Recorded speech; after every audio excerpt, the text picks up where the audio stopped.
Hello everyone, very good afternoon to all of you. I'm Shahid Khan and you're watching Wings Se Udan. So dear students, we have started a video series on Indian polity in which we are trying to cover the general topics of Indian polity for all exams and हम already काफ़ी सारे topics cover कर चुके हैं and right now we are trying to cover the emergency topic in Indian polity जो कि part 18th में आता है. Part 18th of Indian Constitution deals with emergency provisions, and I have already told you people there are three kind of emergencies. We have national emergency, we have constitutional emergency जिसको president rule भी कहा जाता है, and we have financial emergency जिसको हम आज discuss करेंगे. तो चलिए शुरू करते हैं, लेकिन उससे पहले एक इम्पॉर्टेंट जानकारी कि पंचायत सेक्रेटरी के लिए फ्रेश बैचेस 1 अगस्त से शुरू हो रहे हैं. आप जल्दी से खुद को रजिस्टर करें एंड उसके बाद आप ऑफलाइन क्लासेस के लिए आ सकते हैं. मैं आपको बता दूं कि आपको जल्दी से रजिस्टर करना होगा अपना आप, क्योंकि जो सीट्स हैं वो ज़्यादा नहीं होती हैं, तो रूम जब फुल हो जाता है तो फिर आपको जब बैठने की जगह नहीं होगी, तो इसलिए आप ऑफलाइन क्लासेस के लिए आ ही नहीं पाएंगे. सो इसलिए आप जल्दी से खुद को रजिस्टर करें एंड जो नया बैच है वो 1 अगस्त से शुरू होने जा रहा है. तो चलिए शुरू करते हैं. हम आज का जो हमारा टॉपिक है दैट इज़ फाइनेंशियल इमरजेंसी. जैसे कि आप स्क्रीन देख पा रहे हैं, फाइनेंशियल इमरजेंसी आर्टिकल 360. मैंने आपसे कहा था कि हमारे पास पार्ट 18 इंडियन कॉन्स्टिट्यूशन है. इसमें फ्रॉम आर्टिकल 352 टू 360 ये एमरजेंसी से डील करता है. And there are three kind of emergencies as I have already told you. So this is the third emergency that is financial emergency, जो कि article 360 के under आती है. एंड सबसे पहली बात, आर्टिकल 360 एम्पावर करता है प्रेसिडेंट को कि वो प्रोक्लेम कर सकता है फाइनेंशियल एमरजेंसी. जब भी प्रेसिडेंट को लगता है कि फाइनेंशियल इमरजेंसी डिक्लेयर कर देनी चाहिए, तो ये पावर्स हैं प्रेसिडेंट के पास कि वो फाइनेंशियल इमरजेंसी डिक्लेयर कर सकता है. एंड ग्राउंड्स क्या हैं, किन बेसिस पे फाइनेंशियल इमरजेंसी जो है प्रेसिडेंट डिक्लेयर कर सकता है. तो ग्राउंड्स आप यहाँ पे देख पा रहे हैं. If the president is satisfied that a situation has arisen due to which the financial stability or the credit of India or any part of its territory is threatened. तो ऐसी सिचुएशन जहाँ पे इंडिया की financial stability को threat आ जाए, तो उस case में, उस सिचुएशन में प्रेसिडेंट ऑफ इंडिया जो है वो प्रोक्लेम कर सकता है financial emergency in state, in entire country और in any part of country. यानी कि पूरे इंडिया में या फिर इंडिया के किसी हिस्से में प्रेसिडेंट इमरजेंसी को प्रोक्लेम कर सकता है, फाइनेंशियल इमरजेंसी को, अंडर आर्टिकल 360. आर्टिकल 360 पावर्स देता है प्रेसिडेंट को. I hope this is clear. इसके बाद हमारे पास एक और चीज़ है कि जुडिशियल रिव्यू की बात हमने देखा कि लास्ट टाइम बिल्कुल सिमिलर है. ये जो हमारा प्रेसिडेंट्स रूल 356 में आता है उससे बिल्कुल सिमिलर है 360 वाला फाइनेंशियल इमरजेंसी वाला, क्योंकि इसमें भी क्या है, 38th अमेंडमेंट एक्ट में क्या किया गया था कि जो प्रेसिडेंट है, प्रेसिडेंट को इम्यून कर दिया गया था जुडिशियल रिव्यू से. यानी कि प्रेसिडेंट अगर सेटिस्फाइड है कि फाइनेंशियल इमरजेंसी को डिक्लेयर किया जाए तो प्रेसिडेंट कर सकता है एंड इस पर कोई जुडिशियल रिव्यू नहीं है. यानी कि प्रेसिडेंट का जो ये डिसीजन होगा इस पर कोई जुडिशियल रिव्यू नहीं लिया जा सकता. It was immune from judicial review. But what happens in 1978 में एक अमेंडमेंट फिर से आता है, 44th अमेंडमेंट एक्ट. अब इस 44th अमेंडमेंट एक्ट के थ्रू क्या होता है, 38th अमेंडमेंट एक्ट का जो प्रोविजन है उसको डिलीट किया जाता है. And now the financial emergency, the satisfaction of president is subject to judicial review. यानी कि प्रेसिडेंट फाइनेंशियल इमरजेंसी को डिक्लेयर तो कर सकता है, बट लेटर सुप्रीम कोर्ट ये देख सकता है, पावर्स हैं सुप्रीम कोर्ट के पास कि वो इस सिचुएशन को, इस ग्राउंड्स को अच्छे से एनालाइज करे कि क्या प्रेसिडेंट ने वाकई में किसी रैशनल बेसिस पे फाइनेंशियल इमरजेंसी को डिक्लेयर किया है या फिर ऐसे ही कर दिया. Okay, so under 44th amendment act 1978 the financial emergency was made subject to judicial review. The same case happened with 356 article जो कि प्रेसिडेंट रूल है. ठीक है, तो ये आप याद रखेंगे. 44th अमेंडमेंट एक्ट में बहुत सारी चेंजेस लाई गई हैं जो हमारा एमरजेंसी प्रोविजंस हैं. ये 44th अमेंडमेंट एक्ट को आप अच्छे से याद रखेंगे.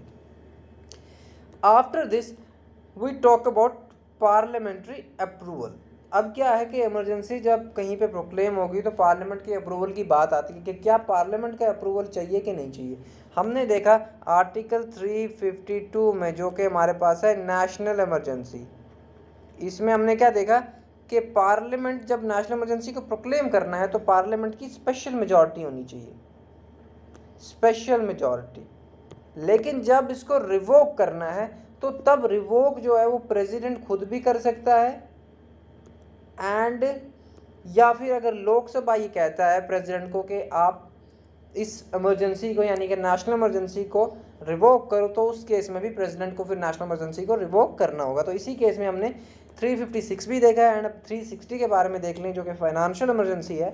तो इसमें क्या होता है कि बोथ द हाउसेज, दोनों हाउसेज विद इन 2 मंथ्स, यानी कि जब इमरजेंसी प्रोक्लेम हो गई उसके 2 महीने के अंदर अंदर क्या है, पार्लियामेंट अप्रूव करना चाहिए फाइनेंशियल इमरजेंसी को। फाइनेंशियल इमरजेंसी जो प्रेसिडेंट डिक्लेयर करता है उसको प्रेसिडेंट 2 महीनों के अंदर अंदर उसको पार्लियामेंट जो है वो 2 महीनों के अंदर अंदर क्या कर सकता है, अप्रूव करना चाहिए। अदरवाइज वो इमरजेंसी जो है वो कंटिन्यू नहीं रह सकती। ठीक है, तो 2 महीने का टाइम है पार्लियामेंट के पास। एंड इसके साथ साथ हमारे पास क्या है कि जब ये इमरजेंसी फाइनेंशियल इमरजेंसी प्रोक्लेम की जाती है, कहीं पे अप्रूव हो जाती है, कहीं पे लागू हो जाती है, तो इसका इंडेफिनिट पीरियड है कि जब तक इसको रिवोक नहीं किया जाएगा तब तक ये नहीं हटाई जा सकती। ठीक है, जब ये रिवोक होगा तभी फाइनेंशियल इमरजेंसी खत्म होगी। यानी कि जैसे कि हमने देखा 356 जो प्रेसिडेंट रूल है उसमें क्या था कि मैक्सिमम 3 ईयर्स के लिए प्रेसिडेंट रूल ही लगाया जा सकता है, बट फाइनेंशियल इमरजेंसी में क्या है, ये इनडेफिनेट पीरियड के लिए लगाई जा सकती है। एंड कौन सी मेजॉरिटी चाहिए, वी नीड सिंपल मेजॉरिटी। ये जो 2 महीनों का टाइम है ना पार्लियामेंट के पास किसको अप्रूव करने के लिए, फाइनेंशियल इमरजेंसी को, इसमें जो ये अप्रूवल होगा ये सिंपल मेजॉरिटी से होगा। वो कौन सी मेजॉरिटी होती है, majority of present and voting, present and voting. Present and voting house में जो लोग होंगे, मेंबर्स होंगे, उनकी ही मेजॉरिटी जो होती है दैट इज सिंपल मेजॉरिटी। लेकिन 352 में हमने देखा था कि वी नीड स्पेशल मेजॉरिटी। मैं आपको मेजॉरिटीज पढ़ा चुका हूँ। अब इसके बाद हमारे पास है रिवोकेशन की बात आती है कि जब रिवोक करना है इमरजेंसी को तो तब क्या प्रोविजंस। तो सबसे पहले आप याद रखें कि जब इमरजेंसी को रिवोक करना है तो प्रेसिडेंट रिवोक कर सकता है, फाइनेंशियल इमरजेंसी को प्रेसिडेंट रिवोक करता है, एंड पार्लियामेंट्री अप्रूवल जो है वो नहीं चाहिए। ओके, ऐसे ही हमने 356 में भी देखा कि उसमें भी हमें पार्लियामेंट्री अप्रूवल नहीं चाहिए, पार्लियामेंट्री अप्रूवल नहीं चाहिए।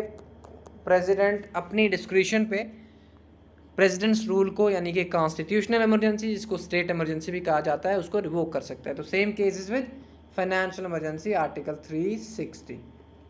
I hope this is making sense. And इसके बाद एक और इम्पोर्टेंट पॉइंट ये है कि आज तक फाइनेंशियल इमरजेंसी इंडिया में कभी भी लागू नहीं हुई है, यानी कि फाइनेंशियल इमरजेंसी अभी तक तो नहीं लागू की गई है। अभी तक कभी भी इंडिया में सिंस इंडिपेंडेंस फाइनेंशियल इमरजेंसी कभी भी प्रोक्लेम नहीं की गई है।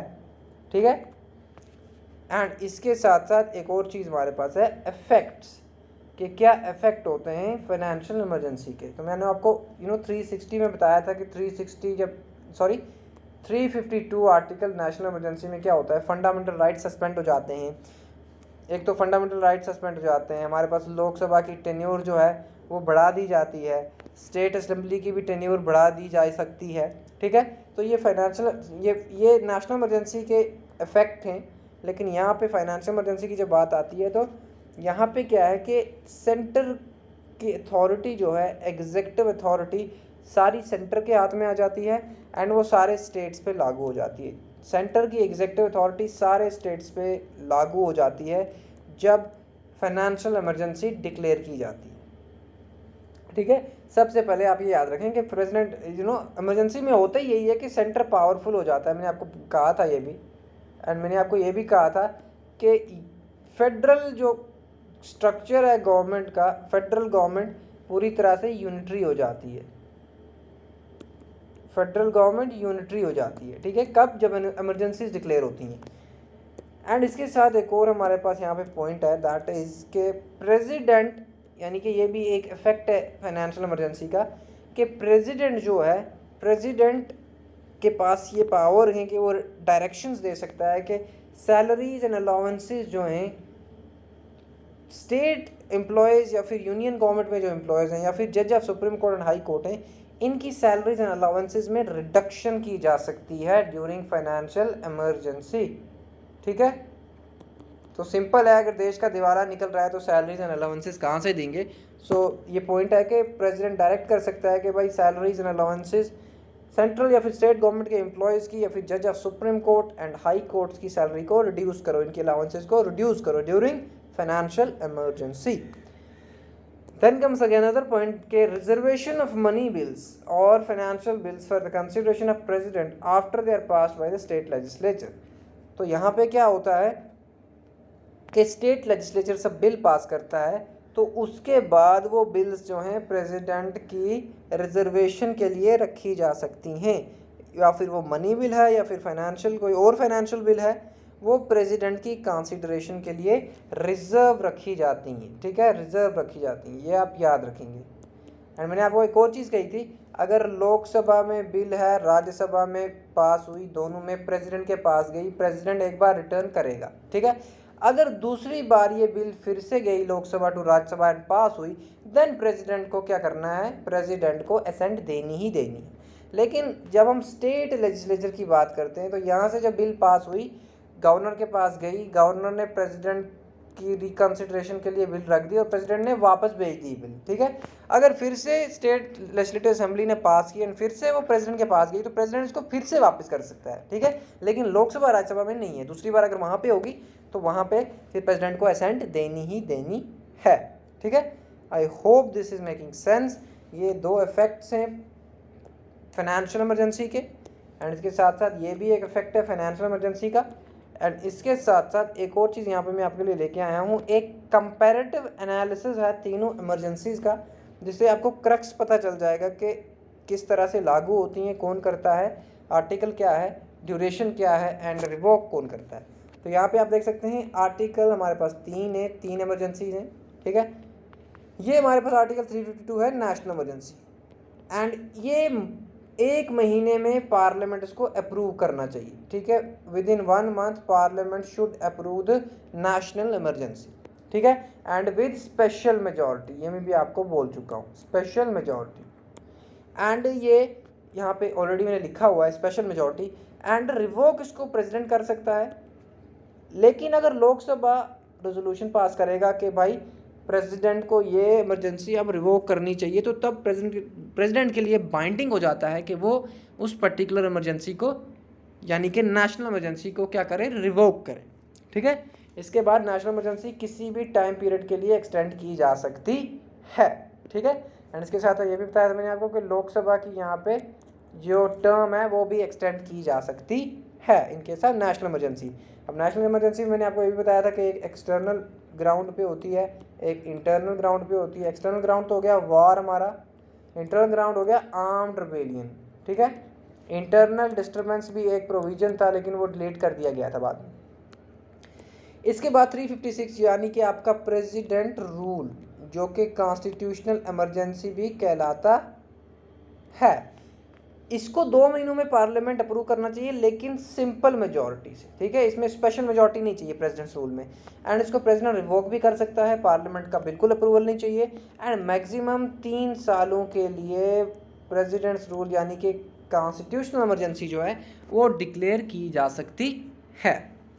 इसके बाद हमारे पास है आर्टिकल 360, जो कि हमारे पास अभी अभी हमने देखा फाइनेंशियल इमरजेंसी। तो यहाँ पे आप देख सकते हैं 2 महीनों के अंदर अंदर इसको सिंपल मेजॉरिटी से पार्लियामेंट जो है वो अप्रूव करना चाहिए। एंड दूसरी बात, प्रेसिडेंट इसको रिवोक कर सकता है, पार्लियामेंट का अप्रूवल रिवोकेशन में बिल्कुल नहीं चाहिए। एंड ये भी इनडेफिनेट पीरियड यानी कि अनलिमिटेड पीरियड के लिए डिक्लेयर की जा सकती है, कोई मैक्सिमम लिमिट नहीं है। मैक्सिमम लिमिट सिर्फ प्रेसिडेंट्स रूल की है, 356 आर्टिकल के अंडर जो आता है। ठीक है, so this was about financial emergency in Indian constitution. And मैं आपको एक और चीज़ बता दूं कि अब हम सोच रहे हैं कि अब हम MCQs लाएंगे हिस्ट्री एंड पॉलिटी पे एंड जियोग्राफी पे भी। तो आप कमेंट करके ज़रूर बताएं कि ये आपको आप चाहते हैं हम MCQs लेके आएँ या नहीं। इसमें आर्ट एंड कल्चर भी आ जाएगा, ठीक है, आर्ट एंड कल्चर भी आ जाएगा। एंड बाकी सारी GS का आप सिंपल समझें कि GS का जो VLW का पोर्शन है उसमें हम प्लान कर रहे हैं ये कि MCQs लेके आएंगे, MCQ सेशंस, ठीक है। We will try to cover more than 1000 MCQs। तो लास्ट टाइम की तरह हमने फाइनेंस पे भी बहुत सारे MCQs किए थे, there are around 90 videos on that. तो इसी तरह से हम प्लान कर रहे हैं कि VLW के सिलेबस में भी हम नए MCQs लेके आएँ जो कि फाइनेंस के MCQs के 90 वीडियोज़ में नहीं होंगे, हम वो MCQs करेंगे, ठीक है। ऐसा नहीं है कि बार बार हम उन्हीं MCQs को रिवाइज करेंगे, हम नए MCQs लेके आएंगे। So just comment down and बताएं आप कैसा लग रहा है आपको ये। एंड इसके साथ साथ thank you so much for watching wings एक उड़ान। Goodbye, take care and keep reading, keep revising. Thank you so much for watching Wings Se Kuda.